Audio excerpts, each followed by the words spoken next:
You are looking beautiful, সেটা already সবাই বলে দিচ্ছে।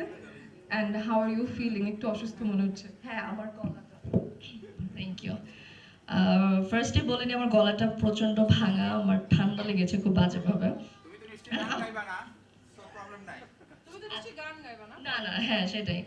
বাট আম সরি, আমি একটু লেট, বাট এটাতে আমার কোনো দোষ নাই। আমাকে রায়হান খান যখন বলেছে বাসা থেকে বের হতে, আমি তখনই বের হয়েছি।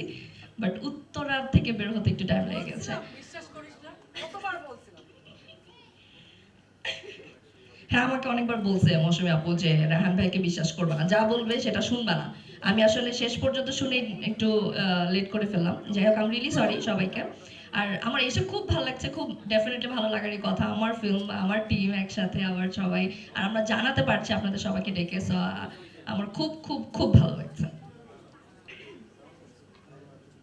হ্যাঁ, এখন আমি প্রশ্ন করি যে তুই বল, সবচেয়ে প্রিয় কোয়ার্টিস্ট কে ছিল সেটে? সবচেয়ে প্রিয়? আমার সবচেয়ে প্রিয় কো আর্টিস্ট ছিল মৌসুমী হামিদ, এটা অনেস্টলি। আর আমি সবচেয়ে বেশি ভয় ছিলাম মৌসুমী হামিদকে নিয়ে। ইভেন আমি এখনো ভয় আছি। আমাকে যখন প্রথম বলা হয়েছে যে আচ্ছা আমাদের ফিল্মের সাথে যুক্ত হচ্ছেন মৌসুমী হামিদ, আর মৌসুমী হামিদের বেশিরভাগ কাজ মানে আমার সাথে আপুর কাজ বেশি এই মুভিতে।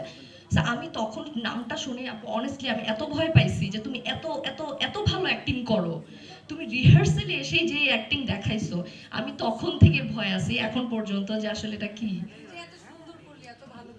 আমি তোমার তুলনায় কিছুই করি নাই। আর আমি কতটুকু করছি এটা আসলে রায়হান ভাই আর তোমরাই জানো, বাট তোমার অ্যাক্টিং দেখলে আমার মাথা নষ্ট হয়ে যায় সত্যি।